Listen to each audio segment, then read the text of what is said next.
Ceci est un livre audio autogénéré par Google. Livre Isis roman. Auteur, comte de Auguste Villiers de l'Isle-Adam. Chapitre 1. Italie. Il y avait eu soirée au Palais Pitti, et la duchesse d'Esperia, belle dame de la plus gracieuse distinction, avait présenté à tout Florence le comte de Strali-Danta. Il annonçait de 18 à 20 ans au plus. Il voyageait, et venait d'Allemagne. Sa mère était de l'une des plus illustres maisons d'Italie, on le savait.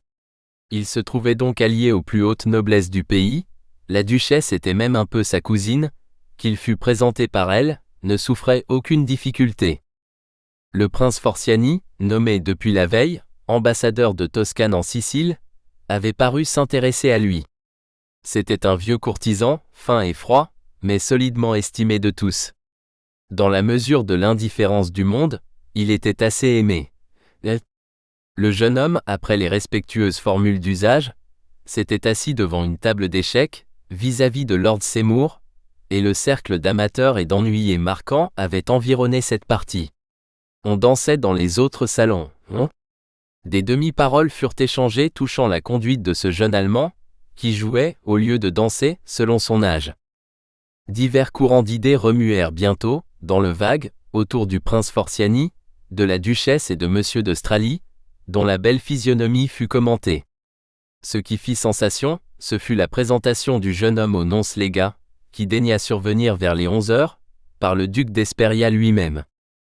Son éminence avait été fort gracieuse durant cette cérémonie, on était recommandé, cela se devinait. Mais pourquoi l'empressement du duc d'Esperia, N'était-il pas sur l'âge? Une vieille dame, à petit comité, s'avisa d'insinuer, entre un sourire et une glace, que l'ambassadeur avait divinement connu la comtesse de Strali, du temps qu'elle habitait Florence autrefois, avant son mariage avec le margrave Danta. Cela se dit, en italien. Une deuxième dame, également sur le retour, jugea naïf d'observer que le prince n'était point marié. Ces paroles comportaient une somme d'hésitation si profonde, que nul ne poursuivit. Quant au jeune homme, il continua la partie, simplement. Rien de significatif ne fut avancé, comme de raison, après ce peu de mots. Dans la soirée, il y eut encore 2 fragments d'entretien, assez dignes de remarque pour ce qu'ils devaient sous-entendre. Le nonce et la duchesse d'Esperia causaient seuls, d'une voix polie, depuis 1 minute. « Et votre éminence y est allée, disait la duchesse. « Oh, je suis sûr qu'elle n'était pas au palais, répondit le nonce. Toutefois, comme il serait très utile d'obtenir un auxiliaire de cette valeur, je laisserai peut-être un billet, samedi, dans le cas d'une nouvelle absence. C'est bien excessif, monseigneur. Un sourire italien glissa faiblement sur les lèvres de son éminence, qui s'éloigna dans un léger salut. Le prince Forciani revenait. Sur un regard indifférent de la duchesse d'Esperia. Je pars pour Naples demain dans la nuit, répondit-il d'un air affable, mais d'une voix pressée et très basse. Je prendrai Wilhelm au Casino, vers 9 heures du soir. L'entrevue est fixée à 10 heures. Fixée. Vous l'avez donc vue, cette belle invisible? Dans le salon ducal, il y a 10 minutes. Elle était seule avec son Altesse royale, et l'envoyé persan. Peu de secondes après, elle accepta ma main jusqu'à sa voiture. Quelques mots ont suffi. Plusieurs cavaliers, de belles personnes brillantes et satisfaites intervinrent. On en resta là, sur le mystérieux sujet. Il y eut de cérémonieuses félicitations, et vers 2h30 du matin, l'on se sépara. Le bruit des voitures diminua, la nuit redevint silencieuse sur Florence. Fin du chapitre 1. Chapitre 2. Celui qui devait venir. Le lendemain, vers 9 heures du soir, le prince Forciani marchait dans une allée des Casines. Aujourd'hui, les Casines sont les Champs-Élysées de Florence. On y rencontre des statues cachées dans de vastes murailles de verdure, des animaux rares, de grands arbres taillés et des étrangers de tous les pays. Le château des Grands-Ducs de Toscane ne date que de 1787. En 1788, époque où nous sommes, il y avait des décombres, des veilleurs armés, des statues clairsemées, et des fanaux bariolés de rouge et de bleu dans le goût vénitien, allumés de distance en distance dans les massifs. D'ailleurs, grand isolement. Le prince Forciani marchait dans l'ombre, une bouffée de brise passa dans les feuilles, il jeta un regard autour de lui, certes, il était bien seul. Enfin, dit-il avec un soupir, laissons cela. Dans le carrefour de la grande allée, une lanterne posée sur un amas de pierres éclaira sa figure. Peu d'instants après, un nouvel arrivant, dont le grand manteau de velours noir se lustrait au reflet des falots, s'approchait de lui.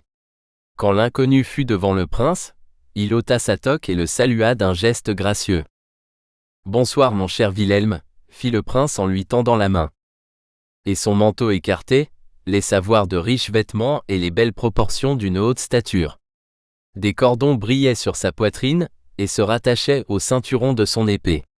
Son visage noble et fier, que les symptômes de la vieillesse prochaine rehaussaient de gravité, paraissait empreint de mélancolie.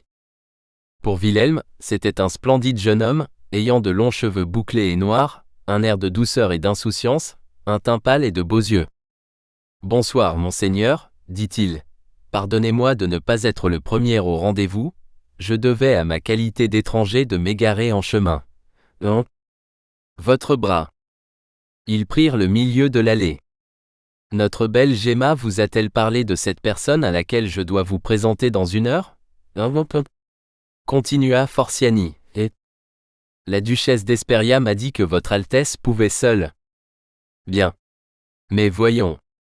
D'après ce que vous en avez entendu, quelle idée vous faites-vous à ce sujet, De la marquise Tullia Fabriana, Oui, dit le prince.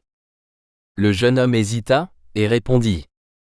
Je me représente une femme dont les actions et les paroles commandent le respect, et qui, cependant, laisse une arrière-pensée qui ne satisfait pas. Ah, fit le prince. Et il regarda quelque temps Wilhelm, d'un air songeur. Il faisait une demi-obscurité, des ténèbres bleues, les deux promeneurs se voyaient parfaitement sous les arbres. Mon cher enfant, dit-il, vous arrivez de votre manoir d'Allemagne, vous avez 17 ans, vous savez beaucoup, et le vieux Walter est un précepteur de génie. Vous êtes seul au monde. Vous vous nommez le comte Karl Wilhelm Ethelbert de Strali-Danta, vous descendez des Strali-Danta de Hongrie par votre père, et des Tiepoli de Venise par votre mère, 2 princes et un doge, c'est au mieux. Vous êtes riche du majorat de votre aïeul, vous êtes brave, vous êtes fort, vous êtes beau comme un de ces soirs italiens, par lesquels de belles dames ne dédaignent pas de commettre un joli rêve. Vous arrivez en pleine Italie, à Florence, tentez une fortune de puissance et de gloire, vous avez le bonheur d'être le cousin, bien plus, le protégé de la duchesse d'Esperia. Vous m'êtes recommandé par le souvenir de votre bonne et sainte mère, enfin, vous n'avez qu'à vous montrer pour résumer à un âge, où le commun des hommes n'est pas visible, ce que 50 ans de lutte et de labeur accablants ne peuvent donner. Vous avez la jeunesse. Vous pouvez tout demander, tout obtenir, peut-être. Vous vous y prenez d'assez bonne heure, pour monter vite au sommet d'une ambition justifiée. Eh bien, moi qui suis prince, et qui ne parais pas avoir trop à me plaindre de ce monde où vous entrez, je vous eusse dit, si d'après une vingtaine de paroles, je n'avais pas trouvé dans votre nature quelque chose de solide et d'inné, je vous eusse dit, retournez dans votre manoir, épousez quelque jeune fille vertueuse et simple, bénissez le Dieu qui vous a fait ce loisir. Aimez, rêvez, chantez, chassez, dormez, faites un peu de bien autour de vous, et surtout n'oubliez pas de secouer la poussière de vos bottes sur la frontière, de crainte d'en empoisonner vos forêts, vos montagnes et votre vie. Comprenez-vous, Ne voulez-vous pas m'effrayer, monseigneur dit Wilhelm, assez interdit de cette conclusion. En admettant que je risque la vie, je suis seul au monde. Il y eut un moment de silence. Et puis, on ne meurt qu'une fois, ajouta le jeune homme avec insouciance. Vous croyez, dit le prince.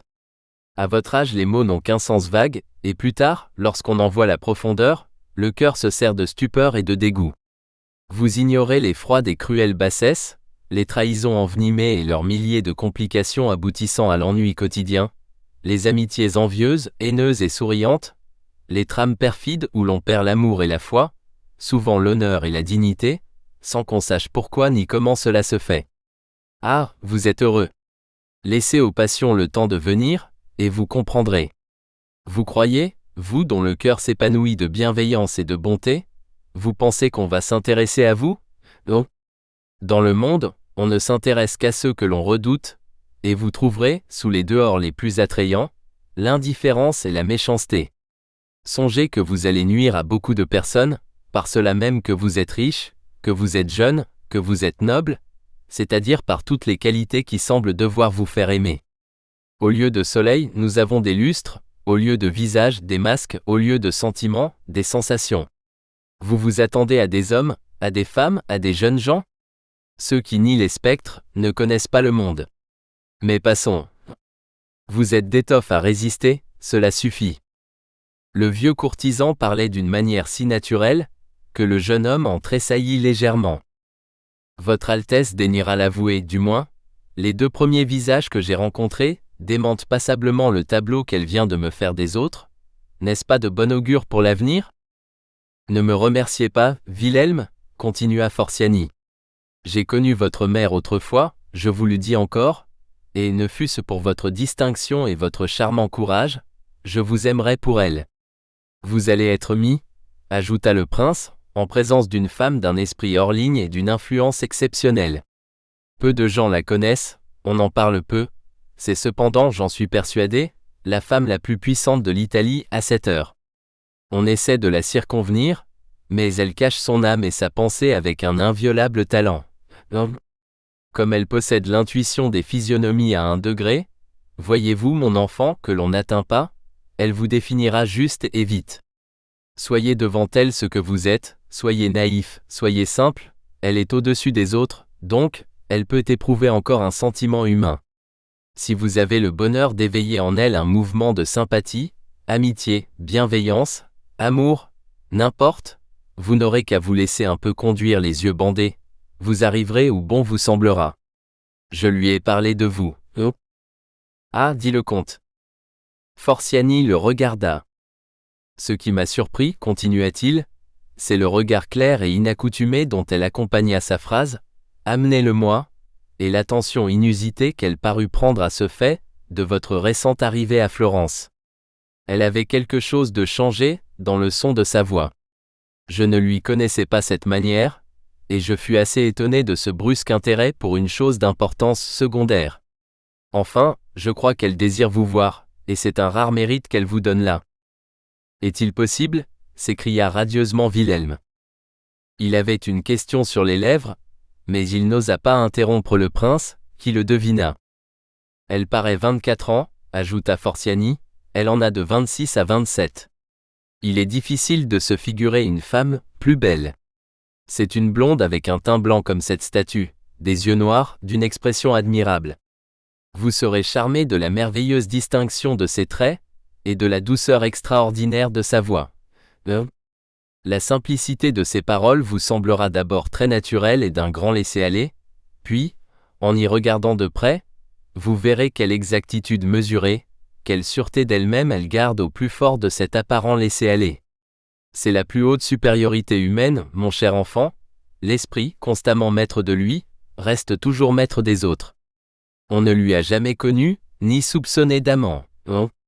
Une chose à remarquer, c'est que malgré les passions qu'elle doit exciter, malgré sa réputation intacte, son âme supérieure, sa grande fortune, sa noblesse et sa beauté, nul ne l'a demandé en mariage, je le crois, à l'exception d'un seul, qui a été fort poliment éloigné, il est vrai.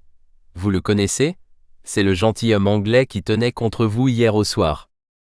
Lord Seymour? S'écria Wilhelm. Plus bas, cher Wilhelm, il est inutile qu'on nous entende.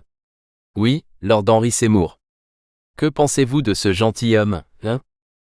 Je me sens moins attiré vers lui que vers tout le monde, je l'avoue, dit naïvement le comte. Et c'est à lui que vous vous êtes adressé d'abord? Continua le prince. Oui, je crois à de certaines fatalités. Si vous êtes le bienvenu chez la marquise Fabriana, prenez garde à Lord Henry, c'est un homme à projets fins et violents, malgré sa froideur. Il a diverses façons contenues, qui m'ont appris du nouveau sur son caractère. Je regrette de ne pouvoir abandonner pour veiller sur vous, la mission dont je suis chargé, car je vous aime comme mon enfant, et je crains qu'il vous arrive malheur. Il est heureux que la duchesse Gemma vous ait donné ses bonnes grâces. C'est une femme d'expérience qui m'avertirait. Voici, dans tous les cas, l'adresse d'un homme assez inconnu, qui pourra vous renseigner sur la valeur d'une épée bien maniée. Vous vous présenterez de ma part, hein? Ils s'arrêtèrent sous les feuillages, éclairés par un falot. Le prince traça 2 lignes à tâtons sur son genou. Oh. Wilhelm serra le bout de papier dans son pourpoint. Oh.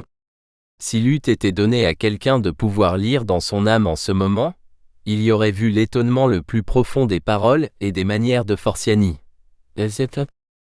Ah, c'est que vous me trouvez démasqué, mon cher comte, dit en riant le prince, qui le comprenait. Marchons un peu de ce côté, ajouta-t-il, voilà 9h30, et il me reste beaucoup à vous dire encore.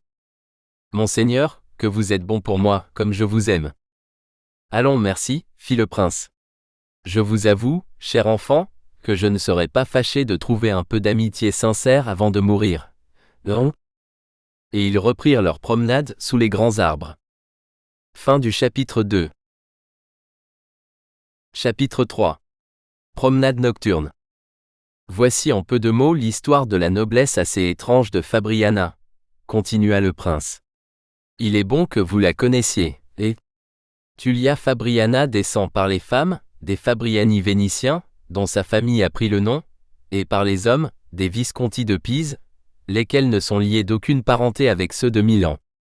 Les chefs principaux de cette haute maison furent 2 jeunes aventuriers Lamberto et Ubaldo Visconti, qui, par une belle journée de l'an de grâce 1192, je crois, s'ennuyant de vivre inconnu, vinrent, avec une poignée de paysans, conquérir à peu près tout le sud de la Sardaigne.